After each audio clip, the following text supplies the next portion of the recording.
Genèse chapitre 26. Isaac et Rebecca chez Abimelech. Il y a une famine dans le pays. Ce n'est pas la même famine que pendant la vie d'Abraham. Isaac part pour Guérar chez Abimelech, le roi des Philistins.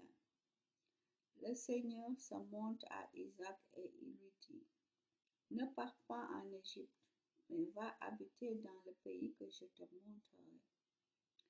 Reste dans ce pays, je serai avec toi et je te bénirai. Oui, je te bénirai, je te donnerai ces terres à toi et à ceux qui naîtront de toi. Je tiendrai ainsi la promesse que j'ai faite à Abraham, ton père. Je rendrai tes enfants et les enfants de leurs enfants aussi nombreux que les étoiles du ciel. Je leur donnerai toutes ces terres et tous les peuples du monde seront bénis à travers eux. Voici pourquoi Abraham m'a écouté. Il a respecté mes ordres, mes commandements, mes règles et mes lois.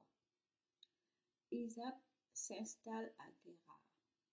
Les gens de l'endroit l'interrogent sur sa femme. Il répond, c'est ma sœur. Il n'ose pas dire que Rebecca est sa femme.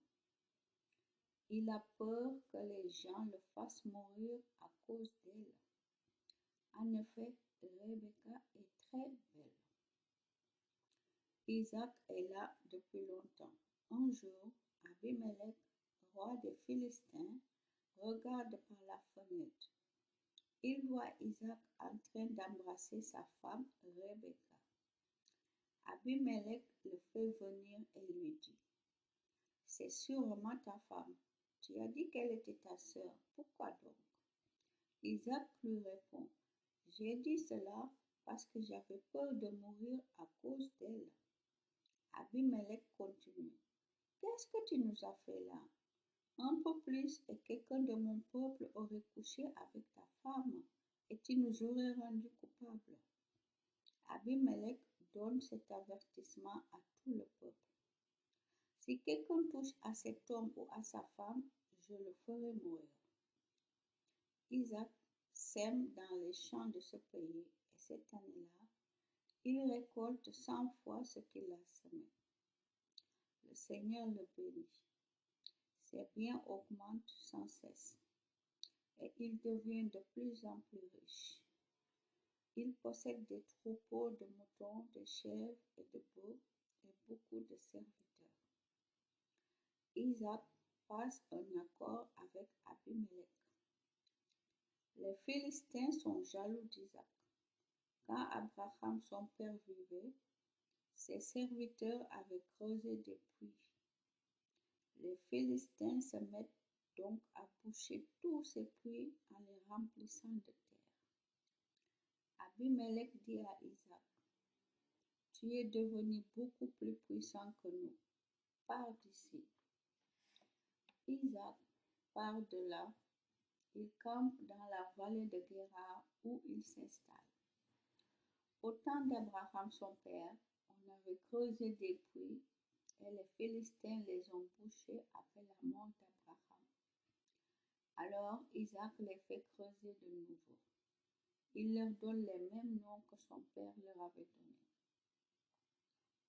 Un jour, les serviteurs d'Isaac creusent un puits dans la vallée où ils trouvent une source. Les bergers de Guérar se disputent avec les bergers d'Isaac. Ils disent, l'eau est à nous. Isaac appelle ce puits Essek, ce qui veut dire dispute. En effet, les bergers voulaient se disputer avec lui. Les serviteurs d'Isaac creusent un autre puits. Il y a encore une dispute à cause de lui. Isaac appelle ce puits Sitna, ce qui veut dire querelle. Il part de là pour creuser un autre puits. Il n'y a pas de dispute pour celui-ci. Il l'appelle Rehoboth, ce qui veut dire espace libre. Il dit, maintenant, le Seigneur nous a donné de l'espace, nous pourrons devenir riches dans ce pays. Isaac part de là pour Beersheba. La nuit suivante, le Seigneur se montre à lui et lui dit, je suis le Dieu d'Abraham ton père. N'aie pas peur. En effet, je suis avec toi. Je te bénirai et je rendrai très nombreux tes enfants et les enfants de leurs enfants pour l'amour de mon serviteur Abraham. Isaac construit un autel à cet endroit et il prie Dieu en l'appelant Seigneur. Là, il dresse sa tente et ses serviteurs creusent un autre puits. Abimelech vient de Guérar pour voir Isaac. Il vient avec Ahuzat, son ami, et avec Picol, le chef de son armée. Isaac leur dit, pourquoi est-ce que vous venez me voir? Vous me détestez et vous m'avez renvoyé de chez vous. Ils répondent, nous voyons bien que le Seigneur est avec toi. Nous avons pensé ceci.